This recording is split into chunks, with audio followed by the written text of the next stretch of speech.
Mungkin Kakak Cindy bisa memperkenalkan diri. Sekarang mungkin nama lengkap juga, tinggalnya di mana, studinya itu ambil di mana saja gitu. Terus sekarang aktivitas yang paling Kak lakukan sekarang apa? Mungkin waktunya Kak. Oke, iya, selamat malam teman-teman semua. Selamat malam Kaden. Perkenalkan, saya Dr. Cindy. Nama lengkapnya Cindy Rosari Teva, tapi teman-teman biasa panggil saya Cindy. Saya sekarang bekerja di Dinas Kesehatan Kabupaten Kupang, di bagian kesehatan masyarakat, khusus menangani gizi. Saya baru balik sekolah S2. Kemarin saya ambil S2 di Australia, di Adelaide. Saya ambil Master of Health and International Development, khusus untuk gizi. Kemudian saya juga mengikuti beberapa pelatihan untuk mental health. Saya juga tergabung dalam aliansi Mental Health First Aider Australia. Kemudian untuk sekarang ini lebih sibuk ke urusan gizi di Kabupaten Kupang ya Kak, sama mungkin ya sharing-sharing tentang mental health karena passion saya juga di situ. Jadi selain untuk kesehatan anak, saya juga passionnya untuk kesehatan mental, kesehatan jiwa. Jadi ketika Kak Deni kasih materi ini, wah bagus nih, kayaknya bisa nih kita sharing-sharing soal ini. Oke, wow. S1 saya Trisakti, X1 Ya, saya Trisakti, kemudian kembali dari Jakarta, mengabdinya di Kupang sampai sekarang. oke, wow. Berarti luar biasa ya Kak. Berarti Kak ambil S2-nya di Australia. Itu S2-nya itu beasiswa juga Kak atau gimana? Iya, kemarin saya dapat beasiswa ke Wow, luar Australia. biasa. Luar biasa ya teman-teman, berarti dengan sendirinya berarti bisa bahwa kakak sini ini punya kompetensi yang sangat baik juga ya dalam hal, berarti memang sudah tergabung juga di salah satu asosiasi yang berkaitan dengan mental health, jadi itu pasti sangat baik dalam hal sharing malam ini. Jadi teman-teman jangan lupa yang belum bergabung silakan follow dari Hekolab, terus jangan lupa juga follow Kak Cindy punya IG, bisa sebut Kak pu IG. Cindy Rosari. Ya, teman-teman Cindy silakan follow ya Rosari. kalau mau Ya, follow. kayaknya Penasaran dengan kelihatan kreasi? kelihatan di ini. Oh ya betul ya. Oke, silakan teman-teman bisa Ya, langsung kelihatan di follow. layar. Nanti kalau mau ini apa silakan bertanya-tanya dengan dokter Sidi silakan juga. Oke Kak, malam hari ini kita kan punya tema yang sangat luar biasa sih, tema yang selama ini sebenarnya banyak dibicarakan juga terkait tema tentang sebuah hubungan yang toksik gitu. Jadi ini Iya. bukan baru pertama kali juga dibahas oleh uh, kita berdua, tapi sebenarnya sudah banyak dibahas. Tapi mungkin malam hari ini kita juga bahasnya yang sifatnya lebih general sih Kak. Jadi kebanyakan kan lebih ketos itu tuh banyak kalau kita pernah lihat tema-temanya itu lebih kayak status pacaran gitu. Nah kali ini kita lebih kayak general gitu, gitu Kak. Nah kalau pendapatnya kasih di sini terkait hubungan yang toksik itu apa? Ini kita bicaranya general ya Kak, bukan hanya bicara tentang dalam status pacaran, tapi general. Oke, oke. Jadi gini Kaden, ketika Kaden kasih kasih saya materi nih, toxic relationship, itu sebenarnya teman-teman harus harus kita bagi beberapa step supaya kita bisa mengerti konteksnya toxic relationship itu apa. Jadi pertama kita harus tahu dulu toxic relationship itu apa. What is toxic relationship? Kemudian ciri-cirinya, signs-nya yang kita bisa bisa lihat dari orang lain ataupun diri kita sendiri. Jadi ini kita ngomong toxic bukan bukan cuma ngomong orang ya. Kita juga harus bisa menilai kita ini toxic atau tidak di dalam lingkungan kita gitu. Kemudian yang ketiga, tipe-tipenya. Toxic relationship itu banyak tipe. Kemudian yang keempat yang tadi saya bilang. Jadi kita harus bisa membedakan toxic dan healthy behavior. Jadi ini ini kelakuan yang toxic nih. Ini kelakuan yang sehat nih seperti ini. Kayak gitu. Jadi secara garis besar ketika kalian dikasih saya topik seperti ini, membawakan topik seperti ini, itu yang mau saya omongkan. Toxic relationship. Jadi toxic relationship itu kalau Itu kan bahasa-bahasa gaulnya sekarang nih, toxic relationship, Iya. dan sering dikaitkan hanya dengan hubungan personal antara dua orang yang uh, apa ya, menjalin cinta, pacaran seperti itu. Jadi pacar saya toxic nih. Tapi sebenarnya itu lebih dari itu. Ketika kita bilang toxic relationship, hubungan tidak sehat itu tidak hanya dengan pasangan kita, tidak hanya dengan pacar kita, tapi orang-orang di lingkungan terdekat kita. Pertama, orang tua kita mungkin, saudara-saudara kita bisa, tetangga, lingkungan kerja kita, teman-teman kita, bahkan teman dekat kita, itu pun bisa kita bilang kalau misalnya ada suatu hubungan yang tidak sehat, itu bisa kita katakan toxic relationship. Nah sekarang, hubungan apa sih yang tidak sehat? Kenapa itu bisa disebut hubungan yang tidak sehat? Toxic begitu ya. Yang pertama, jika di dalam hubungan itu, kita merasa seperti direndahkan. Tidak ada kesetaraan antara satu pihak dengan pihak yang lain. Kemudian kita merasa tidak didukung. Atau kadang mungkin kita merasa seperti kita diserang. Tidak dicintai, dimanfaatkan untuk beberapa konteks, atau tidak diperlakukan dengan baik. Ketika salah satu dari kedua pihak itu sudah merasa seperti itu, maka hubungan ini sudah tidak sehat. Seperti itu. Nah itu harus dikoreksi. Apa nih penyebabnya? Seperti itu. Oke, berarti memang toxic ini memang tadi Kak sini sempat jelaskan bahwa sebenarnya di lingkungannya kita tuh sering terjadi gitu hal-hal yang tadi Kak contohkan, soal ketong ditekan, soal ketong dimanfaatkan. Sebenarnya itu ternyata itu sudah suatu hubungan yang tidak bagus gitu, sudah hubungan yang orang bilang apa ya, kalau kasarnya itu racun. Kalau omong ini ya terlalu kalau di sini di Kupang bilang muka dua lah, ya pokoknya istilah-istilah yang sering disebut gitu. Nah Kak, untuk Ya, dia hubungan. punya apa ya, ya kalau tadi kan Kak bicara tentang kalau ditekan, terus kalau yang berisiko ini siapa sebenarnya sih Kak? Selain tadi Kak omong terkait keluarga, di ini teman-teman, kalau dia bisa terjadi berisiko, bisa terjadi itu karena apa sih? Masih bisa terjadinya toxic ini? Yang paling spesifik sih kalau dilihat. Itu yang tadi saya bilang, Kaden. Ketika kita bilang itu toksik, berarti hubungan itu sudah tidak mutual. Sudah ada kesenjangan antara satu dengan yang lain. Ketika salah satu saja sudah merasa direndahkan, kemudian merasa diserang dalam suatu hubungan, atau merasa tidak dianggap, tidak bernilai, dia merasa seperti itu hubungan itu sudah toksik. Seperti itu. Jadi kalau misalnya Kak Den bilang beresiko, ya semua dalam hubungan melibatkan dua orang pasti beresiko untuk menyebabkan jadi toksik gitu, jadi tidak sehat. Tapi ya ciri-cirinya itu yang tadi saya bilang, kita harus lihat lagi. Nah ini yang saya mau bilang, ciri-cirinya, ciri-ciri hubungan itu toksik. Yang pertama, kita merasa, ini saya dalam pandangan kita terhadap orang lain dulu ya, Kak Den. Belum orang lain terhadap kita. Kan bisa saja orang lain memandang kita toksik. Tapi yang sekarang saya mau bicarakan itu, kita memandang orang lain. Jadi yang pertama nih, kalau kita memandang, kayaknya saya berada dalam suatu hubungan yang tidak sehat nih. Entah itu di rumah, di kantor, atau pergaulan sehari-hari. Yang pertama, kita memberikan lebih banyak daripada yang kita dapatkan. Contoh, kita berkorban lebih banyak untuk teman-teman kita. Sedangkan saat kita susah, kok tidak ada yang datang bantu kita. Itu salah satu sudah menunjukkan tuh, ini tidak sehat nih hubungan kita dengan teman-teman kita. Atau dengan pasangan misalnya, kita sangat-sangat sayang dengan pasangan kita. Dia minta apa kita kasih, kita penuhi. Pokoknya seperti itu. Tapi timbal baliknya itu tidak ada, atau lebih sedikit, tidak sama. Itu sudah mulai menciptakan hubungan yang tidak sehat. Kemudian yang kedua, kita terus-menerus mengorbankan harga diri kita, mengorbankan apa yang kita miliki untuk kesenangan orang lain. Itu sudah toksik. Kemudian yang ketiga, kita merasa tidak selalu didukung dengan apa yang kita perbuat. Kemudian direndahkan, diabaikan, tidak didengarkan pendapat kita. Bahkan pada saat kita mau mengutarakan pendapat sudah di-cut lebih dahulu, tidak didengarkan seperti itu, dan diserangnya itu secara emosional. Mungkin kadang bukan lewat pukulan ya Kak Den. Contoh misalnya dalam rumah tangga gitu, bukan pukulan, kadang hanya dari verbal saja itu sudah bisa menimbulkan hubungan yang tidak sehat, hubungan yang toksik. Kemudian ketika kita berhubungan dengan orang tersebut, kita merasa lelah, kita merasa sedih, kita merasa tertekan, kita merasa marah, tapi kita keep.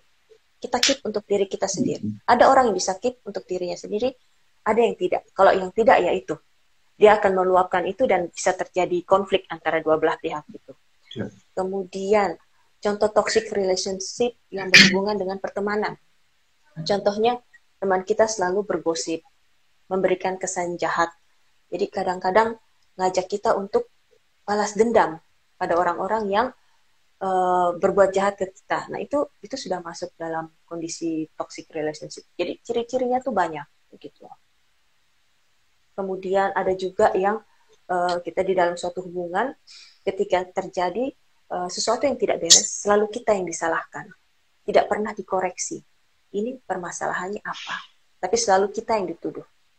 Jadi kita merasa tersudut, terserang, dianiaya dalam bentuk emosional, bukan secara fisik.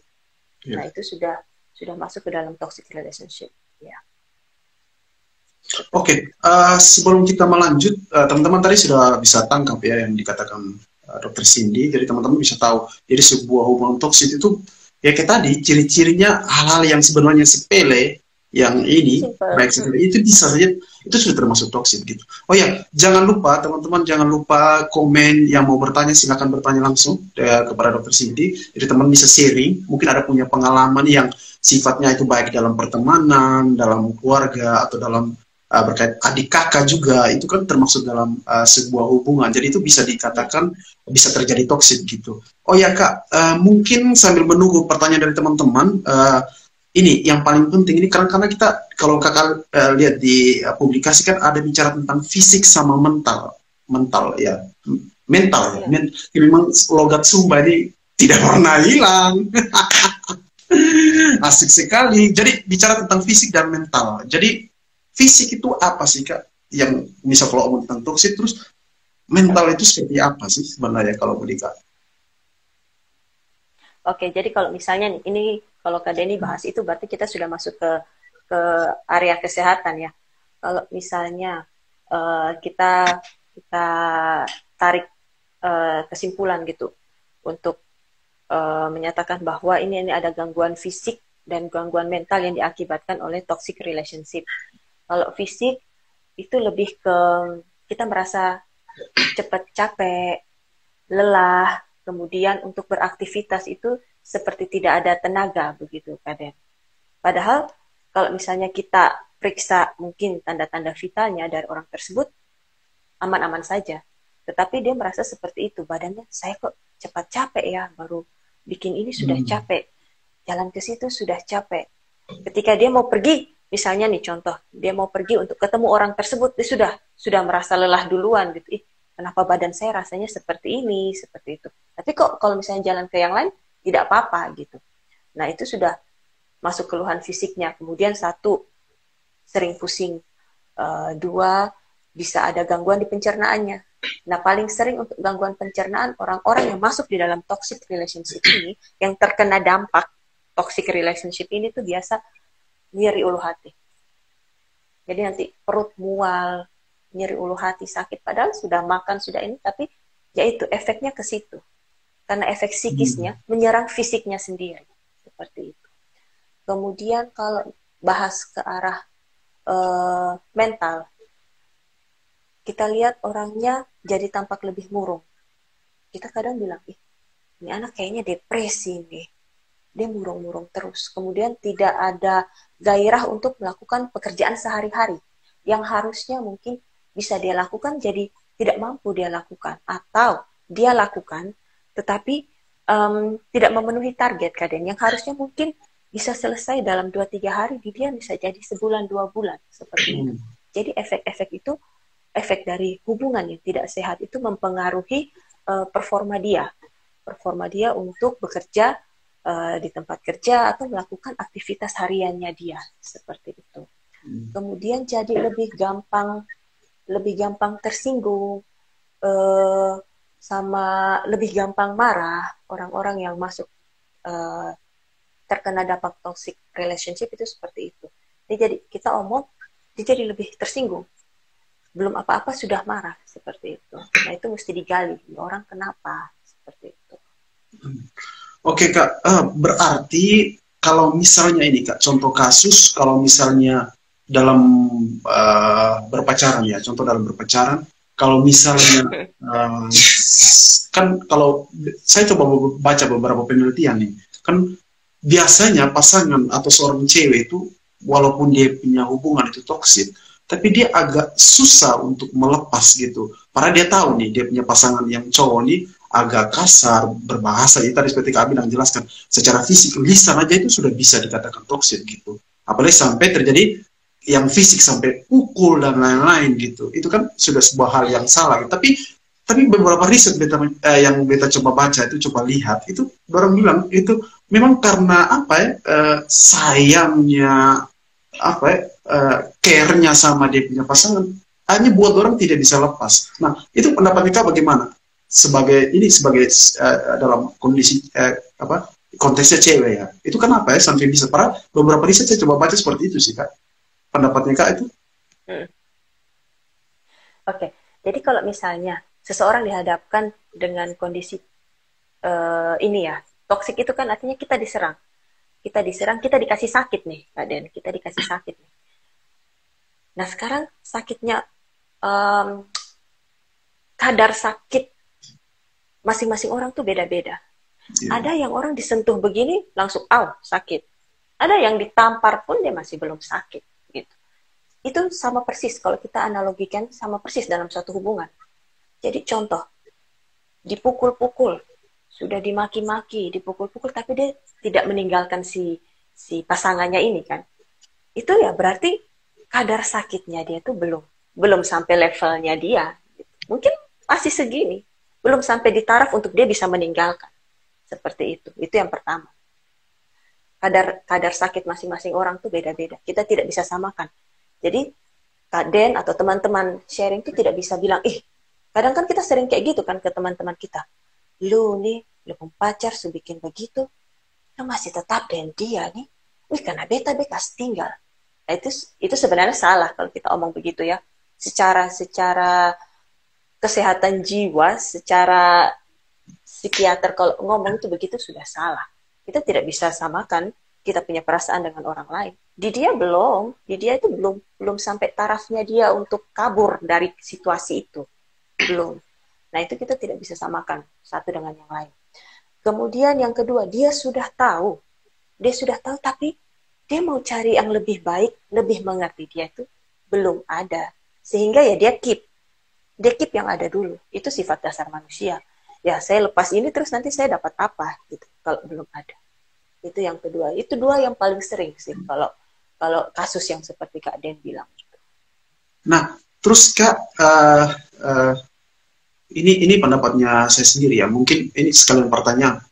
Terus kalau dia biarkan terus kan maksudnya berbahaya juga kan kalau misal kayak tadi levelnya Kak bilang sakitnya orang itu kan pasti beda-beda. Oke, beta bisa terima itu, bisa setuju itu. Tapi kan tidak bagus kan. Justru itu berbahaya menurut saya. Apa yang harus dilakukan sebenarnya? Apakah dia harus tetap bertahan dengan tetap terus melakukan pendekatan atau dia ya sudah ikut saja punya alur. Dia mau bagaimana sudah. Itu sudah. Itu bagaimana Kak? Iya. Jadi gini. Yang tadi ini bilang betul. Ya, ini kalau dibiarkan terus-terus ya memang berbahaya. Tetapi kadang orang itu sendiri tidak menyadari kalau ini tuh berbahaya.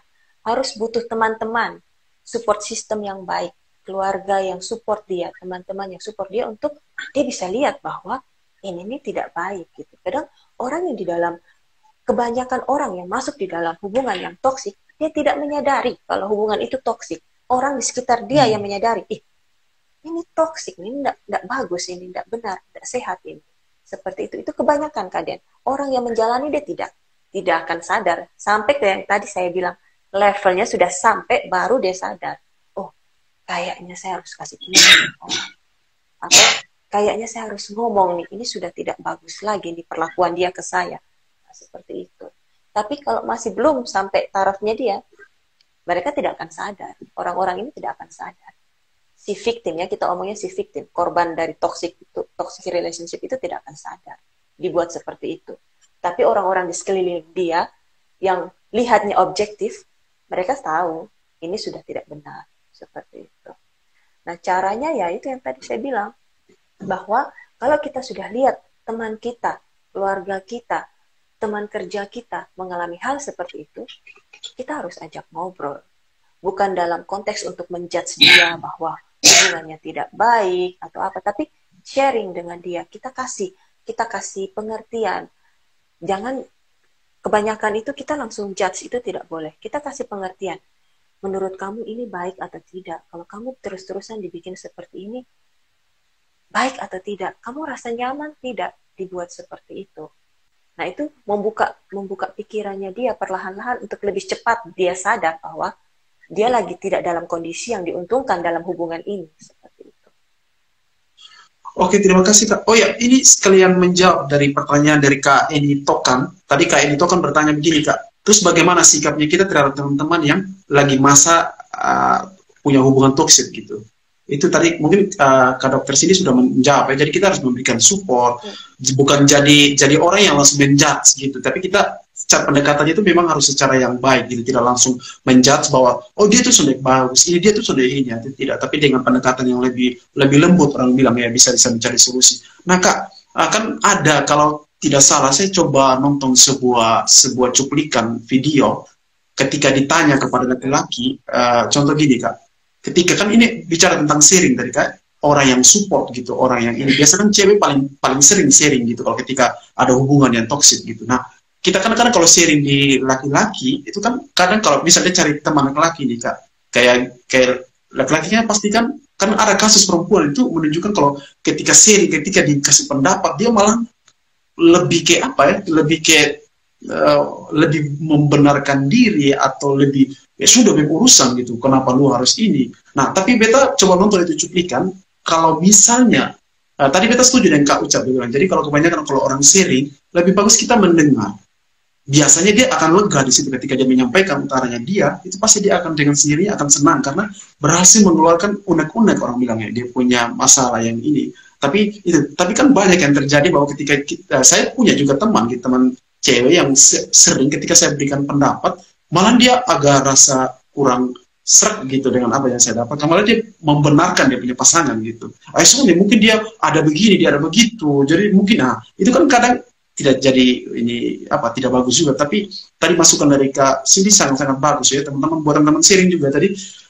Kita jadi teman yang support itu bukan berarti kita mensupport atau langsung menjudge gitu. Jadi bukan mengatakan bahwa dia sudah bagus gitu, tapi jadi gini.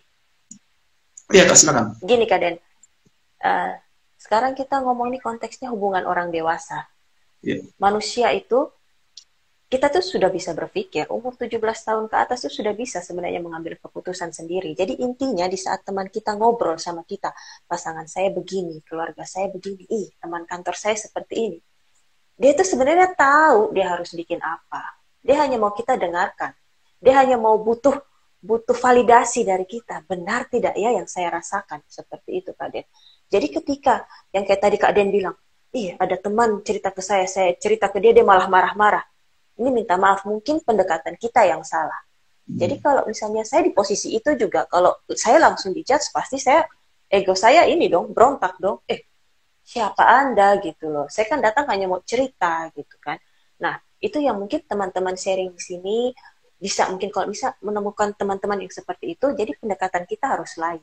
Tidak bisa model seperti itu. Jadi ini pendekatan orang dewasa. Jadi ketika dihadapkan seperti itu, kita dengarkan dia selesai cerita. Kemudian pasti dia akan bertanya, menurut lu gimana? Atau saya harus bagaimana? Seperti itu. Nah, ketika dia sudah tanya begitu, itu dia hanya membutuhkan validasi. Sebenarnya dia sudah tahu. Beberapa orang banyak yang sudah tahu bahwa ini nih tidak baik, ini nih salah. Tapi dia hanya mau tanya saja, menurut lu gimana? Kayak gitu.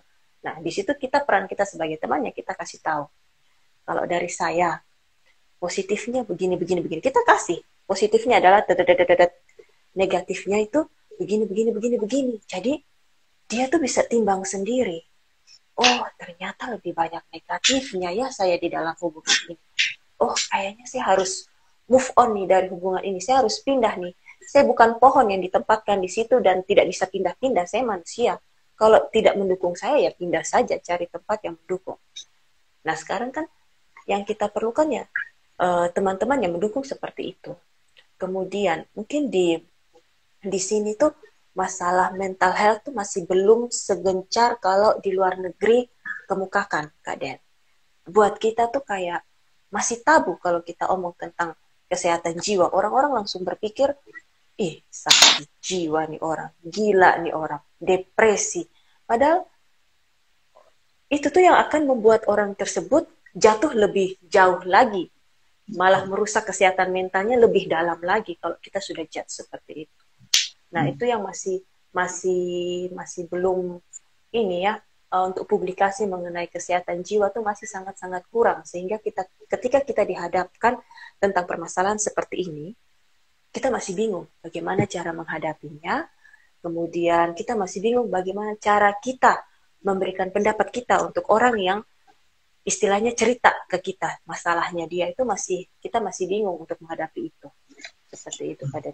Nah, kalau kita bandingkan ya, Kaden, kalau kita bandingkan di luar, dari kecil mereka sudah dilatih seperti itu. Sehingga ketika ada teman, ketika ada keluarga, itu mereka akan tahu bagaimana cara untuk menanggapi permasalahan yang sedang dia ceritakan ke kita. Kan masing-masing ceritanya pasti akan beda-beda. Nah, itu bagaimana supaya dia berada di tengah-tengah. Dan biarkanlah orang tersebut yang memutuskan. Setelah kita bandingkan fakta ini, orang itu akan memutuskan, oh ternyata lebih banyak negatifnya ya, oh berarti saya harus begini nih, saya harus begini. Nah, seperti itu. Kalau orang dewasa kita cecar, oh salah nih, lu harusnya begini, begini, begini. Tidak akan didengar sama dia. Itu pendekatan kita sudah salah. Seperti itu. Wow, berarti memang toxic ini kalau kita diskusi memang cukup luas sebenarnya. Hal-hal yang sebenarnya terjadi di sekitar. Kompleks, ya. Kompleks sekali ya. Terus Kak, ini mungkin menanggapi dari pertanyaan dari Kak email Ani. Terus menurut Kak bagaimana tentang self healing? Ini terbaik untuk bisa kita move on lah begitu. Menurut Kak bagaimana? Okay. Sebenarnya self healing masing-masing orang itu beda-beda. Apa yang membuat kita senang, apa yang membuat kita bangkit dan kita lupa dari masalah yang kita hadapi itu sebenarnya sudah self healing itu sendiri. Contoh ya Kak Den, saya dalam hal ini juga pernah trauma dalam relationship seperti itu. Self healingnya saya tidak tahu kalau orang lain, tapi kalau self healingnya saya pergi dan belajar. Jadi self healingnya saya adalah saya belajar, saya sekolah lagi. Itu self healingnya saya. Jadi ketika saya sekolah lagi, saya sibuk. Ketika saya sibuk untuk dapat nilai yang baik, saya sibuk untuk memperkaya diri saya dengan pengetahuan, itu sudah jadi self healing buat saya. Begitu. Atau saya pergi cari buku yang bagus, cari ini, saya melupakan itu untuk sementara. Seperti itu. Tapi kemudian kalau misalnya saya sendiri, saya mengingat lagi, oh kayaknya saya harus seperti ini nih. Kalau berhubungan mungkin nanti ke depan harus seperti ini. Tidak boleh seperti yang dulu lagi. Kemudian kita juga refleksi diri kita sendiri. Seperti yang saya tadi bilang, Kak Den. Jadi hubungan toksik itu jangan kita hanya lihat bahwa orang lain toksik kepada kita. Kita juga harus introspeksi diri kita. Jangan-jangan saya ini ada sesuatu yang salah juga. Itu yang harus kita perbaiki. Nah itu sebenarnya self-healingnya masing-masing orang beda-beda. Mungkin dengan pergi liburan atau pergi ke tempat yang tidak berkaitan dengan orang-orang tersebut. Nah, itu akan menjadi lebih susah kalau misalnya toxic relationship kita adalah orang-orang terdekat kita. Contoh, keluarga atau teman dekat kita. Nah, itu agak-agak susah karena kan setiap hari mungkin kita di situ. Sedangkan untuk pasangan, saya rasa bisa kita menjauh dari mereka itu mungkin bisa. Contoh ya, tidak melihat status Facebooknya, tidak melihat sosmednya dia. Itu mulai dari hal-hal kecil seperti itu. Soalnya kalau misalnya kita memberikan memberikan trigger ke dalam otak kita, tiap hari lihat statusnya masih berteman seperti itu, nah, itu akan muncul kembali problem yang tadi mungkin sudah mau hilang, kita munculkan kembali seperti itu. Jadi kalau menurut saya itu harus, kalau memang mau keluar dari toxic relationship, benar-benar harus dipangkas semuanya. Apa yang menurut kita tidak baik itu harus dipangkas semuanya, supaya benar-benar bisa keluar. Untuk self healingnya masing-masing orang beda-beda. Jadi ambil yang membuat kamu merasa senang, membuat kamu lebih giat untuk beraktivitas, untuk enjoy. Itu self healingnya masing-masing seperti itu. Wow, berarti betul-betul self healing ini kan masing-masing orang berbeda. Terus ya lebih bagus yang positif gitu. Lebih bagus teman-teman atau kawan-kawan sharing bisa ambil yang positif. Olahraga juga bisa ya Kak, olahraga, hobi yang kita suka itu kan bisa juga kan. Lebih ini sih justru itu lebih terus Kak, ini ada Kak, dari Kak Ivan Led 510, dia bilang sampai tahap mana seseorang itu sampai butuh bantuan psikiater atau psikolog? Oke, jadi sampai tahap mana? Kayak yang tadi kita bilang, di sini tuh masih jarang sekali ya Kak Den, khusus di Kupang ya, untuk kita dapat psikolog atau psikiater yang benar-benar mengerti, dan mungkin prakteknya pun sampai sekarang saya masih jarang ya untuk dapat kita pergi ke sana dan konsultasi. Mungkin lebih banyak di kota-kota besar. Nah, tahap mana yang tadi seperti Ivan tadi tanyakan, itu sampai di tahap bahwa ketika kita sharing dengan teman kita, setelah kita sharing nih, seperti yang contoh yang tadi saya sudah bilang, kita sharing, kita pulang, kita tidak mendapatkan perubahan apa-apa dari situ. Jadi contoh, aduh, orang ini support system saya nih, keluarga saya misalnya, atau teman saya harus sharing ke dia nih. Ketika kita sharing 1-2 kali, duh kayaknya mentok, teman saya nih, yang dia masukkan ke saya tuh, masih belum bisa kayaknya, saya pulang tuh saya masih kepikiran lagi soal ini. Nah itu kita sudah butuh orang yang ahli. Nah, ada orang yang dengan cukup cerita ke temannya, dia sudah bisa langsung berpikir, oh iya ya, kayaknya saya harus begini ya. Oh ya, oke deh. Dia mulai setelah pulang dari dia ngomong sama temannya, itu dia mulai bikin perubahan-perubahan. Nah, itu sudah mulai, kalau menurut saya tidak perlu sampai ke taraf kita butuh psikiater atau psikolog. Tapi kalau misalnya setelah berkali-kali kita curhat dengan teman, kita cerita dengan teman yang menurut kita mampu untuk membantu kita, tapi kita tidak dapatkan solusi, disitulah kita butuh orang ahli. Seperti itu. Jadi ahli di sini bisa psikiater, bisa psikolog. Kalau psikiater itu dokter, kalau psikolog itu S1 psikologi ya, biasa. Nah, kalau psikiater itu nanti dia lihat lagi nih, keadaan permasalahan kita nih, hanya butuh untuk terapi biasa atau perlu dengan obat.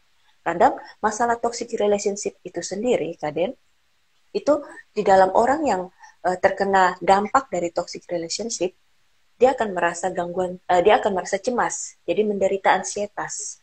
Kemudian dia bisa merasa depresi. Nah, di saat dia sudah mulai merasakan hal-hal ini, itu dia sudah butuh psikiater.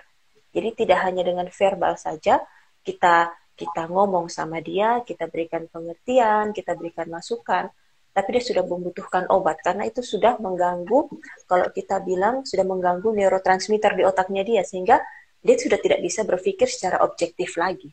Seperti itu.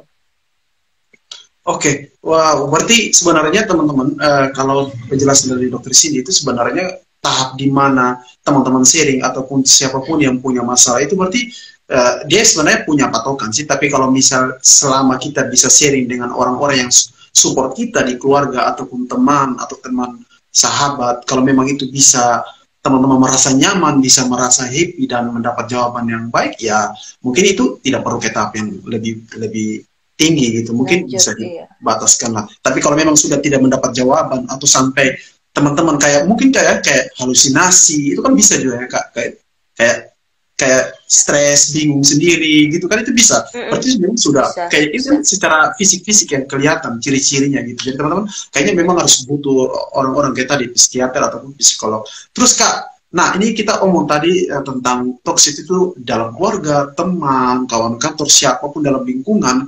Nah, terus ini ada pertanyaan dari Kak Elfrida Kahu. Terus untuk menghindarnya bagaimana Kak sebenarnya? Cegahnya dia itu seperti apa sih yang Kak harus lakukan? Baik itu dalam keluarga, dalam berhubungan di pacaran, ataupun kantor, ataupun sahabat lainnya seperti itu. cegahnya seperti apa sih, Kak? Biasanya ini kan kalau kita bahas toxic relationship itu kan emosi, lebih ke emosi Kak Den. Beda dengan kita cegah penyakit yang lain. Ya. Biasanya kalau kondisi-kondisi kejiwaan seperti ini yang menyerang kita secara kejiwaan, itu kita sudah masuk di dalamnya. Kita sudah masuk di dalamnya baru kita sadar, aduh ini ada yang tidak benar. Kebanyakan seperti itu. Sehingga ketika kita bilang kita harus cegah atau segala macam, kadang itu sudah terlambat, kita sudah masuk di dalam situ. Yang ada hanya kita mengubah cara pandang kita, mengubah pemikiran kita supaya kita bisa terlepas dari keadaan ini. Jadi yang pertama tuh kita sendiri harus sadar dulu. Yang tadi saya bilang kan Kaden.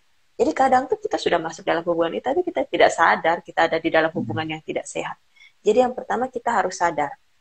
Kadang sudah sadar pun kita denial, kita menyangkal, kayaknya baik-baik saja, tidak masalah kok, oh hanya seperti ini, tidak apa-apa, yang lain juga sama, seperti itu. Jadi kadang kita merasa seperti, oh berantem-berantem biasa, biarpun teman yang lain juga berantem seperti ini juga biasa saja. Nah kita kayak menyamaratakan hal-hal seperti itu. Nah yang harus kita lakukan, pertama itu kita bicara dulu apa yang kita rasa. Jangan dipendam-pendam.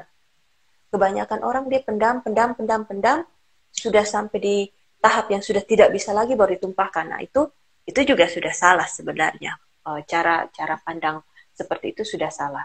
Kemudian kita diskusi sama orang yang kita rasa bahwa dia nih penyebab kita merasa seperti ini. Jadi orang yang membuat kita berada dalam lingkungan itu kita harus diskusi. Coba ajak diskusi. Karena ini kan kalau kita omong hubungan seperti ini kan hubungan orang dewasa. Jadi harusnya bisa diajak diskusi. Nah ketika sudah tidak bisa diajak diskusi Kaden, berarti kita butuh orang lain. Orang yang kedua belah pihak ini bisa percaya. Begitu, mungkin bisa teman dekatnya, orang yang dianggap orang tua atau orang tua sendiri, atau mungkin tokoh agama. Kalau misalnya kayak di Kristen mungkin ini ya pendeta atau kakak apa ya Kaden kalau di gereja itu ya seperti itu, atau kumpulan mereka orang yang dianggap bisa untuk menjadi penengah seperti itu. Kemudian kitanya sendiri harus buat batasan. Saya kalau diperlakukan seperti ini kan tidak boleh. Jadi kita harus buat batasan. Lain kali kalau dia bikin seperti ini, saya harus seperti ini. Itu kita harus set boundaries antara kita dengan orang yang menimbulkan toxic relationship itu, seperti itu. Jadi harus bisa kasih batasan. Kalau misalnya kita tidak bisa kasih batasan, ya dia akan serang kita terus, seperti itu. Kemudian kita juga harus kontrol respon kita sendiri. Jadi kalau misalnya kita sudah tidak bisa menghadapi dia, kita mundur. Jangan kita paksakan untuk menghadapi itu. Harus ada salah satu yang mundur.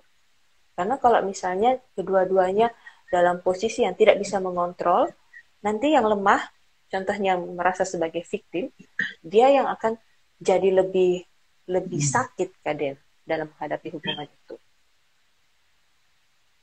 Wah, berarti cara cegahnya ataupun kalau omong bisa terhindar lah dari hubungan toksik ya tadi teman-teman bisa dengar sendiri sampai kalau dokter sini bahwa ya lu harus bisa memanage atau lu bisa membuat sebuah apa dalam lu sendiri ya kayak semacam komitmen lah bahwa ketika lu memilih sesuatu atau menjalankan sesuatu itu lu harus tahu dia punya risiko gitu. Dan ketika sudah sampai tahap yang menurut teman-teman sharing sudah itu kelewatan ataupun sangat mengganggu secara lisan ataupun secara secara fisik tadi kayak mentalnya juga itu kayaknya teman-teman harus menghindar sih, harus sudah bisa menjauh dalam artian tetap dengan cara yang positif, mungkin dengan komunikasi gitu, dengan menyampaikan itu gitu. Jadi silakan Kak.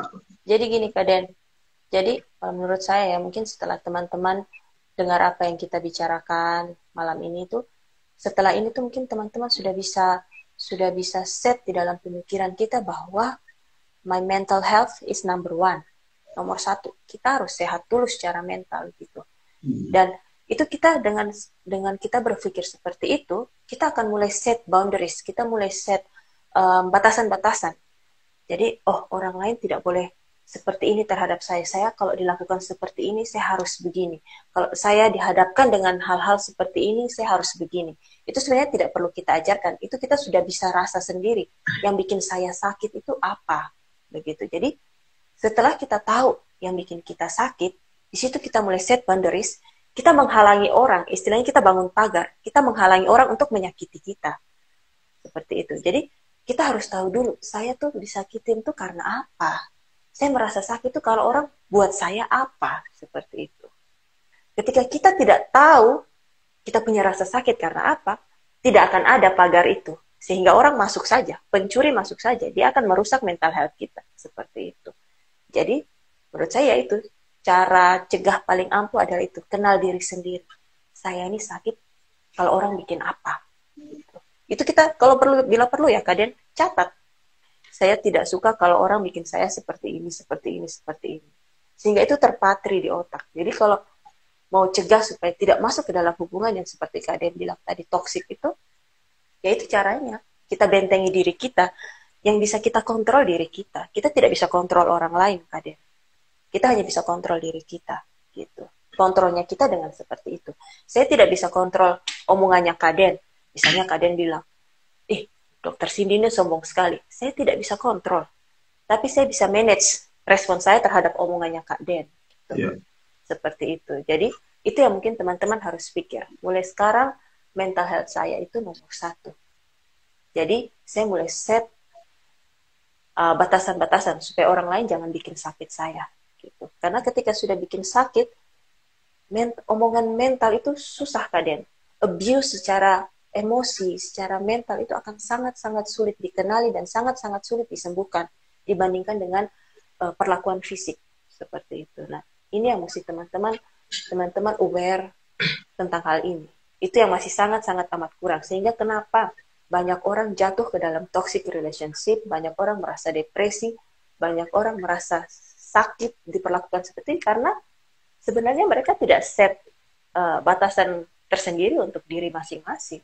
Itu yang harus, kalau yang tadi bilang bagaimana cara cegahnya, itu cara cegah paling utama. Seperti itu. Oke. Wow, berarti contoh ya, kalau saya mungkin secara pribadi juga menyatakan bahwa kayak tadi kakak bilang bahwa orang yang memang lu sudah memasang bahwa ya lu akan rasa tidak nyaman di saat ini, di saat sebuah orang mengatakan sesuatu, dan itu kayak contoh kasus kita kan khususnya di NTT ya, mungkin Dokter Sidi, ada kata-kata yang secara lisan mungkin diucapkan ya, kayak contoh di jalan kita sebagai cewek ataupun cowok ketika di jalan diganggu oleh orang, kayak contoh cewek, teman-teman cewek kayak diganggu ngomong gitu, padahal sebenarnya itu sudah toksik kan sebenarnya. Tapi tadi Kak, mungkin saya setuju dengan pendapatnya dokter bahwa ya lu harus tahu bahwa lu punya batas itu ketika orang ganggu seperti itu. Apakah itu mengganggu buat lu, ya lu harus bisa komitmen untuk kayak ya komunikasi dengan orang itu. Oh Kak, beta sudah suka di situ Kak. Nah kita kan di sini di NTT terkhusus para pemuda atau remaja kadang membiarkan itu loh. Padahal sebenarnya ya menganggap itu sudah hal yang biasa. Padahal sebenarnya itu seperti tadi kata dokter bahwa ya itu sebenarnya tidak bagus juga gitu. Hal yang sebenarnya bisa menjurus ke hal-hal yang tidak bagus. Nah Kak, terus ada pertanyaan dari Kak GGB. Katanya, apakah ada pengaruh kayak kecerdasan emosional seseorang dengan dia punya kemampuan menyelesaikan atau bisa menyelesaikan kayak punya masalah toksik gitu. Kecerdasan emosional. Dengan apakah dia punya kemampuan dengan spiritual? Berkaitan ini dengan spiritual juga. Kalau kecerdasan emosional, kalau yang saya baca bisa ada hubungan untuk menyebabkan dia nih mampu atau tidak mengatasi masalah yang datang ke dia. Nah, hal-hal ini tuh kan harus untuk membentuknya itu bukan dalam waktu singkat, Kak Den. Itu tergantung dari lingkungan kita juga. Lingkungan kita, diri kita sendiri, lingkungan kita, orang-orang terdekat kita untuk membentuk kemampuan emosional kita untuk mengatasi hal-hal seperti ini gitu. Nah, jadi kalau menurut saya itu sangat-sangat ada hubungan dengan hal ini. Jadi kalau misalnya orang bilang kecerdasan emosional, itu bagaimana cara dia memanage apa yang datang ke dia, kontrolnya dia seperti apa terhadap tekanan-tekanan dari luar yang datang untuk menyerang dia seperti itu. Nah kalau misalnya Itu barang-barang seperti itu, kalau misalnya tidak dilatih secara terus-menerus akan tumpul. Jadi itu kita harus latih secara terus-menerus, keadaan bagaimana respon yang baik, apa segala macam. Nah, bagaimana cara melatihnya? Satu, mungkin bisa dengan membaca buku. Membaca buku yang berhubungan dengan hal ini, kecerdasan emosional, kemudian mindfulness, bagaimana cara berdamai dengan diri sendiri, seperti itu. Jadi, itu kita harus baca buku-buku yang seperti itu, Kaden. Jadi ketika kita baca, kita akan dapat masukan, oh harusnya seperti ini. Kemudian yang kedua, kita sharing. Jadi kita kan makhluk sosial, tidak bisa hanya, oh harus begini ya, oh harus begini. Tidak. Bisa juga kita sharing dengan teman kita, seperti itu. Nah itu semakin mengasah kecerdasan emosional kita untuk menghadapi masalah-masalah. Jadi ketika kita belajar dari cerita orang, misalnya, oh pengalaman saya gini, gini, gini, gini. Oh seperti itu ya, oh kalau saya seperti ini, gini, gini, gini. Oh itu jadi kita melatih pikiran kita, oh suatu saat kalau saya dihadapkan seperti ini, apa yang harus saya lakukan ya? Nah, seperti itu. Oke, mungkin Jadi terjawab ya kakak ada Gigi. hubungannya. Semoga itu terjawab dari Dokter Cindy tadi, itu sebenarnya ada hubungan ya terkaitan dengan kecerdasan emosi. Mungkin ini kak, kita lagi 15 menit. Jadi mungkin saya setuju dengan pendapat dokter. Contoh saya pernah mengalami kasus dengan ini dengan saudara sendiri ya. Jadi dulu tuh saya sempat tinggal sama-sama dengan saudara ketika dia punya masalah di tempat pekerjaan. Dia melampiaskan kepada saya gitu. Ini cerita real dulu. Jadi saudara saya itu sampai fisik yang saya dia pukul, tapi saya menggunakan kecerdasan emosional ini tadi seperti dokter Sini bilang, saya malah berpikirnya jauh gitu. Jadi kalau saya balas apa yang terjadi gitu dalam keluarga, hubungan sebagai adik kakak, dalam keluarga hubungan ibu dan dia punya ibunya dia dengan ibunya saya, kan kita sepupu. Jadi saya sempat pikir itu jauh karena saya berpikirnya pakai ini istilahnya ya intelektual, cerdas untuk tidak pakai saya emosi. Kalau saya pakai emosi juga mungkin saya sudah balas juga. Tidak mungkin orang pukul kita kasih tinggal. Tapi itu sangat setuju dengan pendapat dari dokter Cindy bahwa sebenarnya kalau kita selesaikan dengan cara kita berpikir dengan baik, dengan tidak pakai emosional yang terlalu berlebihan, itu mungkin akan bisa menyelesaikan. Karena contoh dalam keluarga, mungkin dengan komunikasi seperti dokter Cindy sampaikan, kalau kita dapat support yang baik betul-betul dan kita mau open minded ya istilahnya, mau bercerita dengan keluarga, dengan teman-teman, dengan sendiri, itu bisa menyelesaikan sih tanpa harus teman-teman membatasi teman-teman bahwa itu susah bisa lagi. Tapi sebenarnya bisa semua kalau ketemu lakukan itu dengan baik, dengan bergabung di tempat-tempat yang positif kayak komunitas yang kumpul-kumpul orang-orang yang bisa sharing dalam itu, kan sebuah hal yang baik sebenarnya. Berarti, nah mungkin ini Kak Dokter, mungkin statement terakhir dari Ibu Dokter terkait sebenarnya apa yang harus kita lakukan, terus saran dan tanggapan dari dokter sendiri terkait sebenarnya tentang toxic ini, sebenarnya untuk bisa kedepannya untuk teman-teman counseling bisa lebih aware atau lebih manage diri lah supaya bisa terhindar dari ini lah. Mungkin tanggapan seperti itu. Oke, jadi yang pertama Kak Den, seperti yang tadi saya bilang bahwa setelah mendengarkan ini teman-teman harus mulai berpikir bahwa kesehatan mental saya itu yang nomor satu.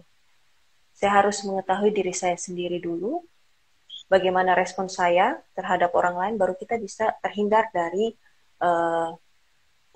situasi ini, situasi toksik seperti ini, yang tidak sehat seperti ini. Kemudian, ketika kita sudah masuk ke dalam situasi ini, kita harus mampu untuk bisa membicarakan apa yang kita rasa. Tidak boleh kita pendam-pendam. Kalau misalnya kita takut ngomong sama orang itu, kita bisa mungkin sharing sama teman kita, atau kita cari orang lain sebagai penengah untuk kita bisa utarakan apa yang kita rasa. Harus ada diskusi untuk bisa menyelesaikan masalah dalam hubungan ini. Kemudian seperti yang saya tadi bilang juga, berikutnya adalah buat batasan. Buat batasan untuk diri kita. Kita tidak bisa kontrol dia. Apa yang dilakukan itu urusannya dia. Urusan kita adalah kita kontrol diri kita sendiri untuk segala sesuatu yang datang dari dia menyerang kita, seperti itu. Kemudian setelah kita buat batasan, kita kontrol respon kita. Harus bisa kita kontrol respon kita. Jadi kalau misalnya kita rasa bahwa saya tidak perlu nih melakukan hal-hal seperti ini, membalas dia atau mungkin melakukan hal-hal yang di luar batas, yaitu saya keep. Jadi saya harus kontrol emosi saya sendiri, seperti itu. Sebelum saya jatuh lebih dalam lagi, saya lebih sakit lagi di dalam hubungan ini. Kemudian kalau semua itu sudah dilakukan, tetapi masih saja kita merasa sakit, putuskan, tinggalkan hubungan itu. Itu sudah pilihan terakhir. kalau sudah kita lakukan semua usaha untuk memperbaiki istilahnya ya Kaden, tetapi dari pihak sana tidak bisa memperbaiki, dari orang yang berhubungan dengan kita itu tidak bisa memperbaiki, padahal kita sudah mulai seperti yang tadi saya bilang itu, sudah sampai kita kontrol respon kita, berarti keputusan terakhir adalah kita tinggalkan, kita putuskan hubungan itu.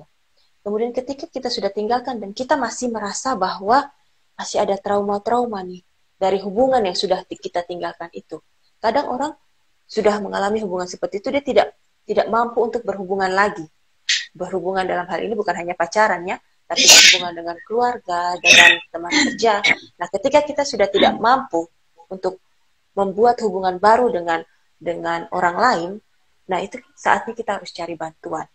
Bantuan di sini sudah bukan teman lagi Kaden, tapi sudah ke psikolog atau psikiater. Seperti itu. Jadi kalau dari saya, statement saya seperti yang tadi. Your mental health is number one.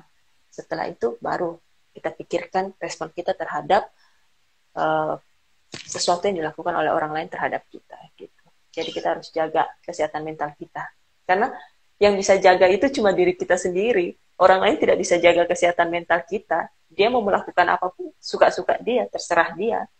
Mulut-mulutnya dia, perlakuan dia. Tapi kesehatan mental kita itu tanggung jawab kita sendiri. Seperti itu. Wow, berarti teman-teman sharing sudah bisa mendengar sendiri ya. Jadi sebenarnya banyak hal yang bisa kita lakukan. Jadi yang paling utama tadi yang disampaikan oleh dokter soal kita punya mental health. Jadi teman-teman harus pastikan dulu teman-teman punya mental health itu betul-betul terbaiklah dalam hal bisa memanage aktivitas atau dalam berhubungan dalam hal apapun itu bisa termanage dengan baik. Jangan langsung terlena atau terbiasa dengan hal-hal yang memang sebenarnya susah yang teman-teman alami, tapi itu menganggap itu hal biasa. Tapi kita harus bisa memilah gitu, jadi mencari. Apalagi dalam hubungan keluarga ya kan, contoh dalam keluarga kan, kalau misal dalam hubungan antar pacaran kan bisa mungkin agak yang tadi seperti dokter sini sampaikan bahwa kalau dalam pacaran oke, kita bisa tinggalkan oke, tapi kalau dalam keluarga kan ketemu terus nih. Nah, bagaimana kita menjadi seseorang yang betul-betul pendekatan yang dilakukan sebagai dokter yang betul-betul harus dengan support, dengan hati, dengan kasih sayang, apalagi di keluarga sendiri itu justru akan sangat membantu untuk bisa menyelesaikan itu. Karena kalau dalam keluarga ini memang dia punya untuk konteks untuk dia punya toksik justru tinggi, tapi kalau kita egonya kita tinggi terus kita masih menganggap itu hal biasa, ya itu justru berbahaya ke depannya. Lebih bagus kita menghindari dengan cara tadi, tetap komunikasi dengan baik, mungkin dengan hal-hal kita ajak keluarga untuk berlibur ataupun bermain, itu pokoknya adik kakak seperti itulah.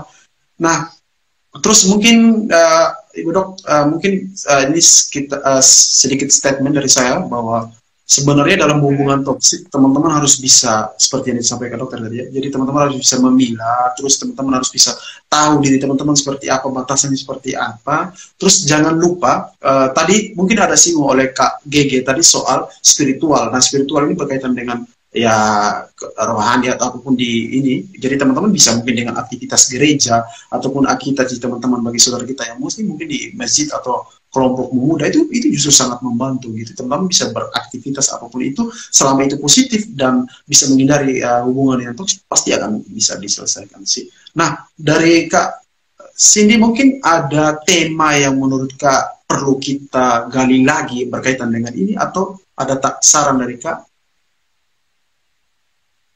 Mungkin nanti kita bisa ini kan tadi bahasnya tentang toxic relationship. Nah, mungkin berikutnya mungkin kita bisa bahas tentang ini kali Kaden ya. Boleh masuk ke kesehatan jiwa tidak? Misalnya kita pilih salah satu yang bisa kita bahas gitu. Contoh misalnya depresi atau gangguan cemas. Nah, maksudnya hal-hal itu kan jarang orang tahu gitu, ciri-cirinya tuh apa. Mereka tahu, depresi, cemas, tapi secara harfiahnya tuh masih belum gitu. Mungkin kalau dari saya sih itu. Kalau untuk teman-teman di Hekolab, saya lebih ke sharing untuk ini ya Kaden ya, mental health ya. Lebih ke situ sih. Kalau gizi kayaknya gizi saya khusus anak soalnya. Tapi kalau mental health bolehlah. Saya senang kalau bahas tentang mental health. kalau misalnya Kak Den mau pilih topik yang berkaitan dengan itu boleh. Atau mungkin nanti dari teman-teman mungkin bisa komen-komen di ini komentar kali ya Kak Den ya. Bisa komen mereka mau bahas tentang apa. Tapi yang dalam hubungannya dengan ini kesehatan mental. Boleh lah. Oke, terima kasih Ibu Dok buat sarannya. Jadi teman-teman tadi Ibu Dokter sampaikan, silakan yang teman-teman mau tema dalam pertemuan berikut itu apa, silakan. Apapun boleh, sampaikan saja dia punya tema. Mungkin itu bisa jadi salah satu bentuk apa respon Hekolab untuk bisa jadi kawan sharing lah dengan teman-teman semua. Oh ya, jangan lupa follow Hekolab. Jadi teman-teman perlu tahu, saya perlu jelaskan sedikit ya. Jadi Hekolab ini sebenarnya adalah sebuah komunitas, jadi kumpulan teman-teman kesehatan, basicnya itu kesehatan masyarakat. Jadi kita di sini berkumpul bersama-sama anak-anak muda untuk membahas tentang isu-isu kesehatan, tentang kita punya topik sebenarnya lagi viral, isu kesehatan, pekerjaan kesehatan, terus jurnal kesehatan itu kita biasa akan bahas. Tapi itu akan ada di pertemuan-pertemuan berikut. Teman-teman harus tetap terus pantau dengan cara tetap follow Hekolab ya, di YouTube juga teman-teman bisa langsung subscribe, dan jangan lupa di Facebook. Nanti lagu, oh ya teman-teman perlu tahu juga kita Hekolab ini ada membuat beberapa lagu kesehatan ya, teman-teman bisa lihat langsung di YouTube. Jangan lupa komen di situ, mungkin ada ide atau teman-teman mau kasih naskah lagu atau semacam bait 2-3 bait boleh, apalagi Cindy juga boleh mau kasih berapa bait tentang kesehatan ibu dan anak boleh, nanti kita jadikan sebuah lagu nanti. Karena teman-teman di Hekolab ini luar biasa, saya sendiri juga kaget ternyata punya keterampilan yang luar biasa yang justru itu bisa membawa perubahan di NTT. Semoga jadi itu bisa menjadi doa yang terbaik buat kita semua. Jangan lupa juga follow, kalau teman-teman kepo dan beta juga follow juga boleh, kita masih dikit lah follower, masa followernya 3-4 orang satu terus ini sudah pernah naik lah, boleh tambah kalau bisa teman-teman jangan lupa. Terus jangan lupa follow Ibu Dokter. Terus teman-teman yang masih kepo dengan Ibu Dokter atau mau bertanya berkaitan dengan toxic atau apapun berkaitan dengan mental health, silakan teman-teman boleh DM, boleh ya Ibu Dokter ya? Iya. Ya, boleh, silakan. boleh. Yang penting jangan kalau mau itu langsung kasih doi, jangan kasih Ibu Dokter lah, kalau nanti bilang toxic. Fokus yang hal yang betul-betul teman-teman perlu tanyakan. Kalau misal juga di rumah sonde ada hubungan dengan adik, gara-gara permainan, oh iya beta rasa itu bukan terlalu diperlukan, bisa disolusi. Jangan lupa ya teman-teman. Oh iya. Atau ada ini Kaden, mungkin kalau teman-teman mau bisa bahas tentang itu post traumatic disorder, PTSD. Itu keren kayaknya, boleh. Iya. Jadi post traumatic stress disorder. Oke. Jadi ada trauma-trauma masa lalu yang membuat stres di masa sekarang. PTSD. Kalau bahasa kerennya sih PTSD. Itu Kak Meda Joseph itu Kak ada siap DMK dia bilang tuh. Kak Meda Joseph siap DMK. Oke, boleh. Ya. Nah Bu jangan minta nomor itu. Wah, saya sama Bapak itu main gila. Saya silakan teman-teman boleh DM, boleh bertanya silakan ya. Terima kasih Ibu Dokter sudah mengganggu aktivitasnya. Terima kasih banyak. Semoga yang disampaikan Ibu Dokter tadi terkait dengan toksik itu bisa menjadi sebuah bahan sharing yang luar biasa, dan teman-teman bisa terus berkembang berpikir untuk menjalin sebuah hubungan yang toksik itu harus bagaimana, harus lakukan apa dengan ciri-ciri yang tadi disampaikan Ibu Dokter. Jadi teman-teman bisa memilah gitu. Jadi semoga kedepannya kita doa-doakan teman-teman sharing bisa berbahagia, aktivitasnya lancar dalam segala aktivitas itu baik gitu. Begitupun Ibu Dokter, semua aktivitas yang Ibu Dokter lakukan yang berkaitan dengan membuat orang bahagia itu luar biasa. Itu terus ditingkatkan. Apabila perlu harus ambil spesialis Ibu Dok, jangan hanya S2, saya ambil semua. Oke. Nah, nanti mau sekolah lanjut, tapi sekolah terus. Ya, harus sekolah terus lah. Ini bisa jadi motivasi buat teman-teman. Tadi ingat ya teman-teman, Ibu Dokter saja masalah toksik ambil S2, gila tidak? Beta toksik, PKV. Oke, terima kasih Kak Helen. Kak Helen ini Kak Helen ini kayaknya followernya Ibu Dokter. Dia selalu hadir terus di mana. Oke, thank you makasih banyak. Selamat bertugas di klinik. Semoga semua berjalan dengan baik. Thank you. Selamat malam teman-teman.